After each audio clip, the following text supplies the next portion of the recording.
Anzac Day, the uniquely Australian day which symbolises the sacrifice that made the Anzac legend a foundation stone of the Australian identity.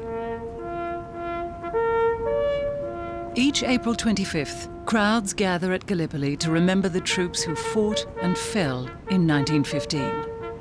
Their country's first battle of the bloodbath that was World War I.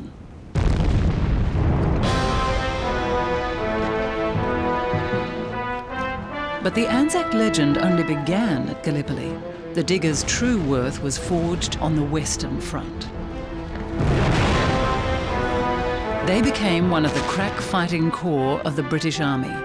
While making up only 5% of the Allied forces, they played a crucial role in winning the war to end all wars. If the Anzacs were remarkable, so was their leader.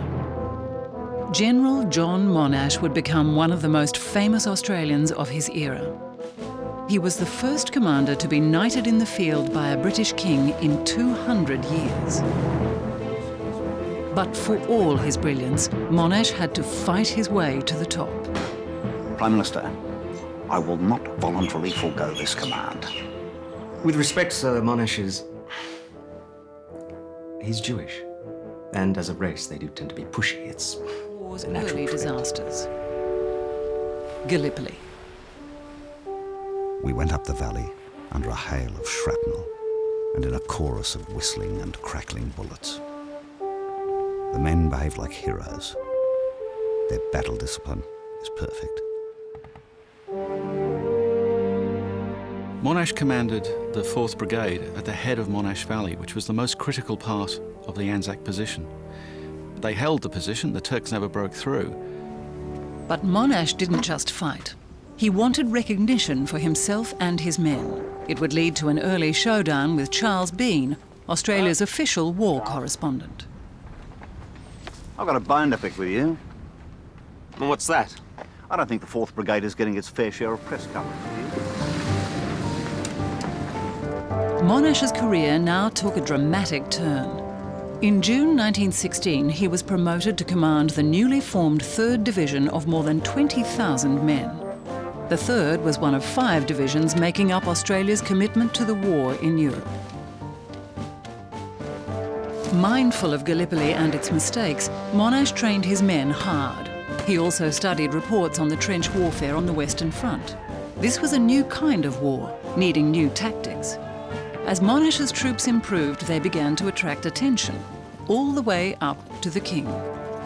Now, they reviewed the troops, and you've got 27,000 troops going past.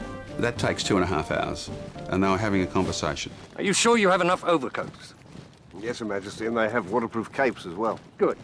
The king is a bit of a prattler, but there was method in the way he prattled on. He wanted to see as good as the others and to dispel their hostility towards it. It's fortunate in many respects that the 3rd Division's first big battle was at Messines. Messines was a heavily fortified ridge. Taking it was essential for a future attack on Passchendaele. He was being forced to follow an order he knew was folly. The whole place is a sea of mud.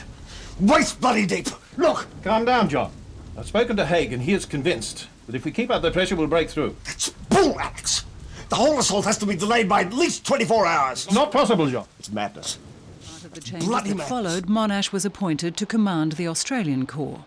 He was now a member of an elite group, one of only 17 corps commanders in the British Army. My new command exceeds 166,000. The infantry was not to wither away under merciless machine gun fire, nor to impale itself on hostile bayonets, but to advance under the maximum protection of mechanical resources. Monash wanted to combine tanks, artillery.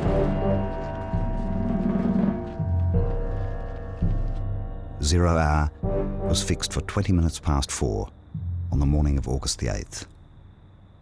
In that first huge volley, 400 German guns were put out of action by the pinpoint accuracy. 1% of the Allied fighting force, they had punched well above their weight. They had fought the main enemy on the main front and earned their place on the world stage. On the 11th of November 1918, the German government signed the armistice. After 4 terrible years and 20 million dead, the war was finally over. When Monash arrived in England, he was feted all over London. Social decorum meant Lisette couldn't attend.